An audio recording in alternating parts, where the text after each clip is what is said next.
Boa noite. Praça da Cuia pode ser tombada como patrimônio histórico e cultural de Passo Fundo. Para preservar o pouco que se mantém, sejam os monumentos, o piso, a questão arquitetônica, mas isso não significa que a gestão pública não possa fazer a revitalização da praça, que ela não possa trazer características mais modernas. Câmara de Vereadores aprova documento que apoia atendimento presencial no fórum e a tramitação de processos judiciais físicos. Sabemos que a história do nosso judiciário é de processos físicos. E são inúmeros, milhares os processos físicos que estão paralisados desde março do ano passado. Rio Grande do Sul registra queda de 57% nos latrocínios. Exatamente neste momento em que a sociedade mais vai às ruas, né? Lá em abril do ano passado estávamos iniciando o distanciamento social. Agora praticamente as coisas estão retornando à normalidade. Passo Fundense se consagra tetracampeão mundial de kickboxing. Sou o primeiro colocado a nível mundial no ranking. E dentre essas competições a gente vai somando pontos, né? E nessa última competição acabei conquistando mais 3 medalhas de ouro, que de forma expressiva é muito importante para me manter e me isolar na primeira colocação do ranking no mundo.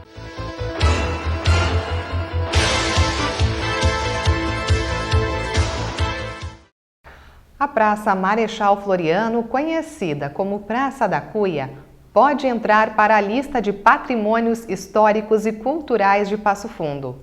O projeto de lei dispondo sobre o tombamento foi apresentado pela vereadora Regina Costa dos Santos. A Praça Marechal Floriano foi uma iniciativa do escritor e historiador Francisco Antonino Xavier e Oliveira. O espaço recebeu monumentos e símbolos que materializam períodos históricos. A cuia, por exemplo, é um dos cartões postais de nossa cidade e foi doada em 1957 em comemoração ao centenário de Passo Fundo. O objetivo do tombamento é evitar a degradação da praça. Acho que todos os cidadãos de Passo Fundo têm uma memória histórica, né, da Praça Marechal Floriano, conhecida como a nossa Praça da Cuia. Nos últimos anos, a praça ela vem sofrendo, seja pela deterioração do tempo, ou ainda da forma como as gestões foram fazendo intervenções, né, na praça, ou até mesmo pelo mau uso da população, ela vem sofrendo muito. E o que a gente observa é que ela já foi muito alterada do que ela era. Se a gente for buscar as fotos antigas da praça, a gente vai perceber que ela já foi mudando muito das suas características. A alteração feita no piso, aonde foi feita de uma forma muito grosseira, descaracterizando totalmente, né, aquele piso bonito, português, que todo mundo conhece, que a gente tem um apego, né, histórico e também de sentimento, de apropriação, né, da história de Passo Fundo como um todo, e a gente percebe que ela vem perdendo essas características, sendo necessário sim o tombamento para preservar o pouco que se mantém, sejam os monumentos, o piso, a questão arquitetônica, mas isso não significa que a gestão pública não possa fazer a revitalização da praça, que ela não possa trazer características mais modernas, desde que ela preserve a importante história, né, na arquitetura dessa praça, que com muito carinhosamente Passo Fundo, né, reconhece já ela historicamente. Todo mundo, quando lembra de Passo Fundo, a gente já lembra, né, da Praça da Cuia. Então é fundamental sim acontecer o tombamento para que se preserve o pouco que restou da história da nossa cidade nessa praça. De acordo com a vereadora Regina Costa dos Santos, o tombamento é orientado pela Lei Municipal 2997 de 1995. Para ela, esta é a garantia de preservação do que herdamos e vai ser transmitida de geração a geração. O município de Passo Fundo tem uma lei, que é a lei do tombamento, que faz, né, que traz aí todas as regras necessárias, que fica aí como uma das atribuições, né, do setor de patrimônio do município. Existe um livro tombo, onde se faz toda a descrição do que se tem enquanto valor histórico, né, desse espaço que está sendo tombado, e a partir deste momento da aprovação da lei, o município de Passo Fundo precisa respeitar e preservar aquele patrimônio já descrito no livro tombo. A gente está com uma dificuldade em Passo Fundo, entrei em contato com a secretaria responsável, com o setor de patrimônio. O próprio livro tombo de Passo Fundo, infelizmente, ele não está atualizado, né? O município vem deixando muito a desejar no que diz respeito às nossas lembranças históricas, né? A preservar a história da nossa cidade. Então, trazer esse projeto de lei hoje é justamente para fazer este reconhecimento, trazer essa discussão e que o município possa se organizar de tal forma que venha a preservar a história da nossa cidade.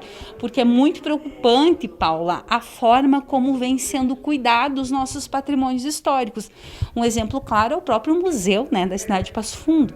Se a gente for fazer, qualquer cidadão for fazer uma visita hoje no museu, a gente vai ver que a parte interna do museu está totalmente abandonada. E é lá que a gente guarda muitos dos objetos, né, da história da nossa cidade.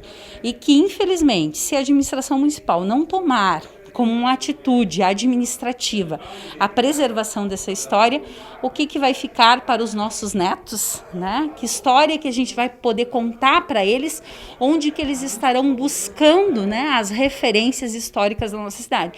Então fica a preocupação com esse resgate histórico, né, da cidade de Passo Fundo, aonde a Praça da Cuia, né, conhecida como Praça da Cuia, Praça Marechal, é fundamental que se tenha aí uma intervenção da administração de preservação desta história e desta cultura, aonde sim existe uma lei que faz esse regramento que o município estará daí seguindo, né, que é a lei do tombamento.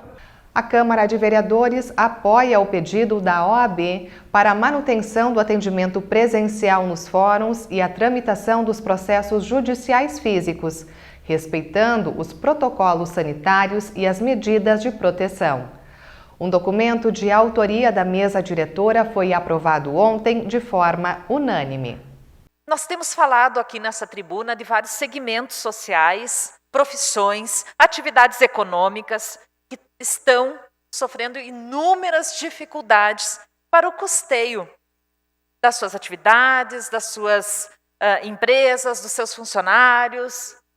Mas tem um segmento que está sofrendo em muito com esta pandemia, que é a classe dos advogados. O que acontece? Alguns processos estão em tramitação, em que pese no início da pandemia, paralisou-se tudo na justiça. Os processos eletrônicos foram retomados, não me recordo bem o mês, mas foi após o meio do ano, mas para final do ano passado, que retomou-se a atividade dos processos eletrônicos. Nós sabemos que a história do nosso judiciário é de processos físicos. E são inúmeros, milhares, os processos físicos que estão paralisados desde março do ano passado. Advogados estão sofrendo diretamente os efeitos desta situação. Por quê? Sem a tramitação desses processos, não ocorre tramitação, sentença, recursos, final decisão com a condenação, a absolvição, enfim, a dissolução dos litígios e daí a remuneração pela liberação dos alvarás, que é o meio que a classe de advogados recebe e que é a sua verba alimentar. A par disso, nós temos inúmeras pessoas, famílias, empresas, inúmeros segmentos que aguardam a decisão judicial para solverem problemas que tiram não só a dor, que promovem, no caso, a dor de cabeça, mas estão nesse aguardo para tranquilização, tomadas de decisões, enfim, a rotina se restabelecer diante de um problema instalado, um litígio. E nós precisamos sim dar esse apoio fortemente para que o Fórum, a Justiça no estado do Rio Grande do Sul retome a tramitação dos processos físicos, mesmo em meio à pandemia que estamos vivenciando, se admitam os protocolos de segurança sanitária e viabilize-se, que garanta-se que advogados, serventuários e todo o processo envolvido de pessoas, o manuseio humano, seja garantido a esses processos. Nós vamos agora para o intervalo e retornamos em seguida. É 1 minuto só.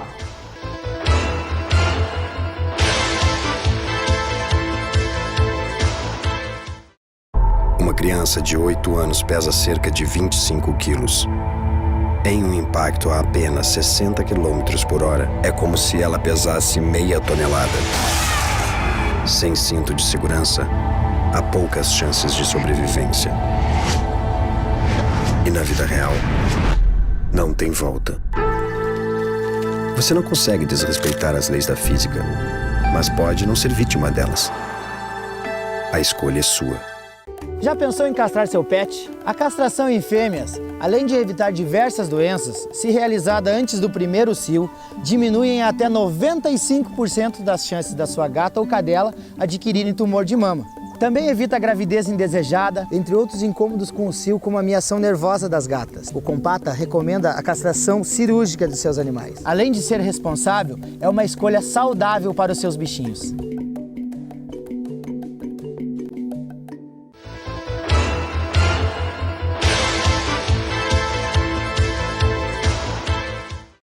Após o aumento registrado em março, as ocorrências de latrocínios no estado diminuíram mais que a metade em abril. Conforme informações da Secretaria de Segurança Pública Gaúcha, este é o menor total para o período em toda a série histórica de contabilização deste tipo de crime, iniciada em 2002. Homicídios e roubos de veículos também reduziram. Mais uma vez temos aí dados muito bons. Eu começo exatamente pelo latrocínio, que é o roubo com resultado morte. Tivemos uma redução, comparativamente com abril do ano passado, de 57%. Exatamente neste momento em que a sociedade mais vai às ruas, né? Lá em abril do ano passado, estávamos iniciando o distanciamento social. Agora praticamente as coisas estão retornando à normalidade. Outro indicador muito importante é a redução dos crimes de homicídio. Supera 32% a redução apresentada neste mês de abril, comparado, né, com o mesmo mês do ano passado. O roubo de veículo também, havendo mais veículos nas ruas, seria quase natural que pudesse haver aqui um aumento, mas não é o que aconteceu no mês de abril. Tivemos também uma redução que superou 47% nos roubos de veículos. De outro lado, as autoridades destacaram o aumento de feminicídios. Nos preocupa exatamente pelo fato de que, no mês de março, na nossa última divulgação de dados de indicadores criminais, o feminicídio havia tido uma redução de 77%. Agora, esse comportamento que nós já estamos estudando, é importante dizer que no estudo já feito com relação às vítimas do feminicídio no mês de abril, se chegou à conclusão de que 82% dessas vítimas não existia qualquer medida protetiva, né, a essas vítimas. Ou seja, esse fato aconteceu sem o prévio conhecimento daquele caminho da agressão que, em regra, a mulher é vítima. Também é importante aqui salientar que 92% desses casos, esses indivíduos já estão presos, né, já estão recolhidos ao sistema penitenciário. Eu creio que o mais importante de nós destacarmos que o enfrentamento da violência doméstica não é apenas uma questão de segurança pública. É preciso que haja um engajamento de toda a sociedade para entender e perceber que o enfrentamento da violência doméstica e familiar ele tem raízes culturais, históricas muito complexas. É preciso que haja uma preparação desde as idades escolares, com ações nas escolas, a conscientização através da imprensa, da sociedade, para que nós possamos diminuir essa subnotificação de casos, que é em torno de 90% de casos de violência doméstica que não chegam ao conhecimento das autoridades. E muitas vezes, quando a Polícia Civil toma conhecimento disso, pela primeira vez é quando a vítima se torna uma vítima de feminicídio. Porque os dados aí comprovam que cerca de 90% dessas vítimas de feminicídio, por exemplo, não tinham medida protetiva solicitada em face dos seus agressores, e um número bastante expressivo dessas vítimas também não tinham sequer um registro de ocorrência. E mesmo neste rol dos registros, é importante que a gente destaque que faz parte do ciclo de violência doméstica a vítima tomar a iniciativa de fazer aquele primeiro registro, que às vezes é após muitos anos de silêncio. O tempo médio para uma vítima fazer o primeiro registro de ocorrência, o primeiro pedido de ajuda, são 10 anos sofrendo um relacionamento abusivo, e ela faz essa ocorrência e muitas vezes ela volta a conviver com aquele agressor, porque isso faz parte do ciclo de violência doméstica. Então, a intervenção estatal, ela precisa estar presente em muitas frentes, né? Como acolher aquela mulher. Hoje nós temos espaços dentro da Polícia Civil, que são as salas das Margaridas, que são aí 23 DEANs, mas todas as delegacias, tanto no DPI quanto no DPM, estão preparadas, né, para entender, acolher essas vítimas. Hoje nós temos aí muitas operações policiais, porque temos que entender o acolhimento e também a repressão qualificada. Aumentaram significativamente as operações policiais e as prisões de agressores de violência doméstica, porque também entendemos que, se por um lado temos que acolher as vítimas, também precisamos deixar clara a nossa mensagem de que não haverá impunidade nestes casos, mas o nosso trabalho, ele precisa deste apoio, porque o enfrentamento deste tipo de crime, nós encontramos justamente essa dificuldade, porque muitas vezes nós não tomamos conhecimento, a vítima retorna para o seu agressor, ela tem muitas preocupações além da própria questão da violência, que é como a questão dos filhos, que precisam muitas vezes de suporte. Às vezes ela vem na delegacia e o que ela precisa é de questões que nem são criminais, como a guarda dos filhos, a pensão alimentícia, se ela vai receber um benefício social, se a criança vai ter uma creche, um lugar para ela ficar, para ela poder trabalhar, e os policiais têm que estar preparados para acolher. Então o nosso trabalho, ele é muito complexo e muito diferenciado, estamos envidando todos os esforços, mas o importante é que esses debates sobre a violência doméstica, eles sejam diários, constantes e presentes em toda a sociedade, para que nós possamos efetivamente melhorar esses índices e diminuir os índices de feminicídios no estado do Rio Grande do Sul. Vamos seguir no mês de maio e com o Comitê Interinstitucional de Combate à Violência contra a Mulher, trabalhando muito firme para que a gente consiga, né, reduzir também esse indicador. Se eu for pegar o quadrimestre, janeiro, fevereiro, março e abril deste ano, comparado com o mesmo quadrimestre do ano passado, há uma pequena redução dos feminicídios. Então esse é o fato positivo. Mas vamos seguir, sem dúvida alguma, as nossas patrulhas Maria da Penha, as nossas delegacias especializadas de atendimento à mulher por parte da Polícia Civil e mais o Comitê Interinstitucional de Combate à Violência contra a Mulher, trabalhando muito firme para que a gente consiga, já nesse mês de maio, mais uma vez reduzir também esse indicador. Marcos Cavalheiro Júnior entrou para a história do kickboxing. O passo-fundense se tornou tetracampeão mundial e está isolado na liderança, após disputar mais um evento realizado de forma online pela plataforma Esporte Data. Uma competição chancelada pela WACO, entidade oficial de kickboxing no mundo, a qual é reconhecida pelo Comitê Olímpico Internacional. O país que promoveu o evento foi a Suíça, através de uma plataforma chamada Esporte Data, que é uma plataforma de competição virtual, onde os atletas enviam os vídeos e passam por avaliações. No momento, Sou o primeiro colocado a nível mundial no ranking. E dentre essas competições a gente vai somando pontos, né? E nessa última competição acabei conquistando mais 3 medalhas de ouro, que de forma expressiva é muito importante para me manter e me isolar na primeira colocação do ranking no mundo, né? Como vocês podem ver aqui, das minhas conquistas. E além disso, as minhas 3 medalhas foram de suma importância para a conquista do Brasil como primeiro colocado no ranking, no quadro de medalhas dessa competição. Isso mesmo, o Brasil ocupou a primeira colocação no quadro de medalha entre todas as nações mundiais, né? Assim então, com 5 medalhas de ouro, 3 medalhas de prata e 1 medalha de bronze. Podemos contar nessa disputa, né, dessa competição, com atletas da Noruega, da Itália, do Canadá, da Suécia, da Suíça, do país de Gales, Argentina, Canadá, entre outros países, né, que são as potências mundiais. E eu estou muito feliz com esse resultado, não só pelo que eu conquistei individualmente, mas também no coletivo, né? Eu vou seguir trabalhando muito duro para melhorar ainda meu desempenho e dizer que muitas pessoas falaram para mim que era impossível, e eu estou indo lá e estou provando ao contrário para todo mundo.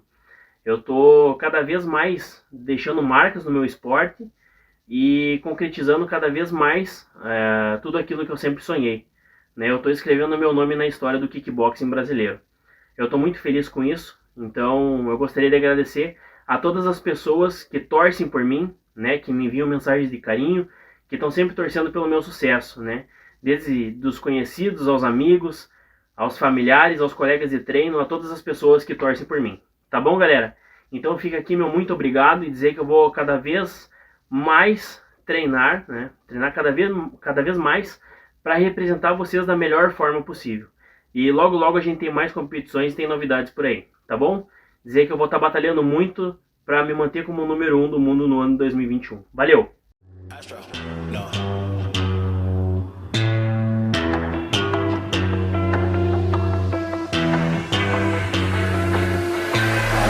What you know about rolling down in the deep? When your brain goes numb, you can call that mental freeze. When these people talk too much, put that shit in slow motion. Yeah, I feel like an astronaut in the ocean. E estas foram as informações de hoje. Uma ótima noite e até a nossa próxima edição.